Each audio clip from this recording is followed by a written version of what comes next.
Right, now the two Clit Warriors from Nottingham are in Vienna. We are standing outside the United Nations office in Vienna.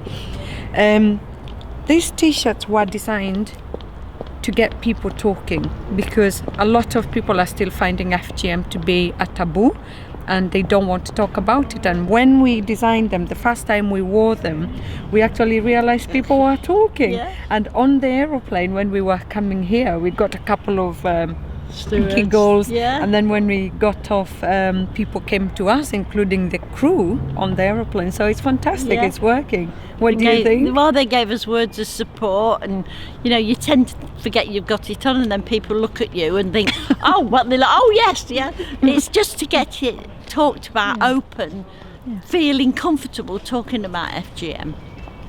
Brilliant. And you're both Clit Warriors. We are the Clit Warriors. Yay.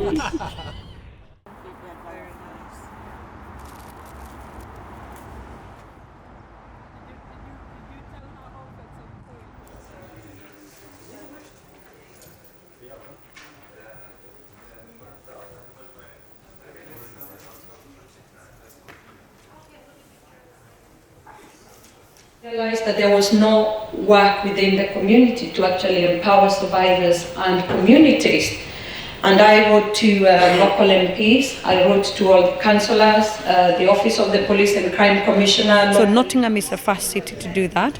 You saw Manchester, Greater Manchester declared the whole region zero tolerance after the Nottingham tolerance. And we want more cities to be involved, because it's not only calling a city zero tolerance, but it's actually putting resources in place for training professionals who might be working with FGM survivors. I want to give a way out for the cutters. It's a very prestigious and lucrative job, and I'm not in the business of putting people out of work, so if we can get a charity and work closely with the universities and any medical organisation, that we can go over there and retrain either as health workers or midwives, but not a lengthy process of midwife, just basic midwifery.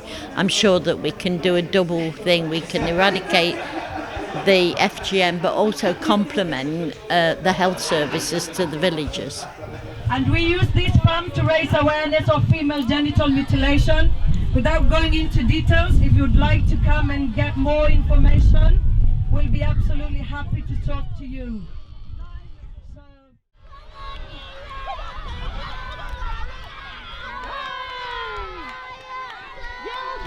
You've turned into a bit of a FGM campaigner as well. Yeah, I think so. Well, firstly, I felt really guilty of not really understanding it. I knew what the initials were, but I really didn't understand what it stood for. And then I didn't really understand that it actually happened in this country as well, and the implications in this country.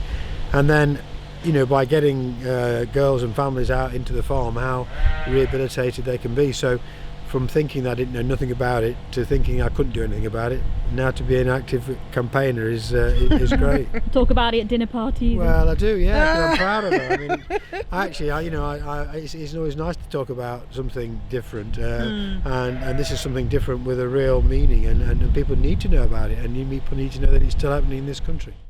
Well, Nottingham University Hospitals at both campuses sees up to 200 pregnant women a year, and also some non-pregnant women, and then later on in life, apart from the psychological, maybe flashbacks, not wanting to have sex, finding sex physically difficult, there are problems with maternity care and intimacy. I was made to go through FGM at the age of 11, and I wanted to see how I could actually save other girls.